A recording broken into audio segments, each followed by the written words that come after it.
the type of data that I'm going to bring in depends on what the focus is. So if we're talking about why are we having so many defects, why are we so many bugs escaping into production, then I want to have hard data on our defects, when they were found, what was the character of them, is there anything we can discern about patterns in the defects.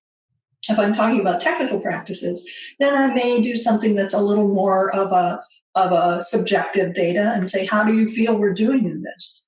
In terms of if we're at a 10 on this or we're at a 2 on this, that's subjective data, but it could lead to a very good conversation. So the type of data really depends on what the focus is, what the team's trying to understand or improve for this retrospective. It might be a bit of a textbook answer, but to be honest, the sprint backlog and some historical data on what percentage did we complete in the previous sprint, is there any trend that we should be aware of?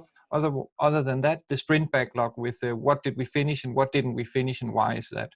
Because that is a really, really great tool to facilitate a discussion and dialogue around that and hopefully learn from that. I think the key aspect is to understand the context of the team before thinking what data would help them.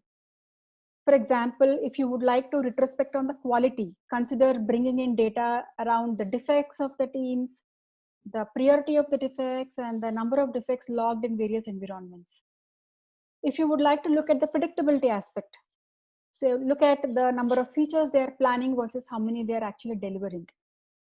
And also the kind of data you gather depends upon the kind of work the team is doing. For example, if it's a HR team, maybe the number of potential hires will help. If it's an operations team, then maybe getting data around the number of tickets they're able to close and the SLAs will help. If it's a marketing team, it could be the number of campaign rollouts. And also there's another aspect of the emotional well-being of the team. So if you really want to understand how happy is your team, then gather data around the team happiness that will help you to understand how are they actually feeling while they're working in the team. Because we all know that happy teams tend to deliver quality work and they're always motivated. So I think having a combination of different kinds of data depending upon the work that the team is doing will always help.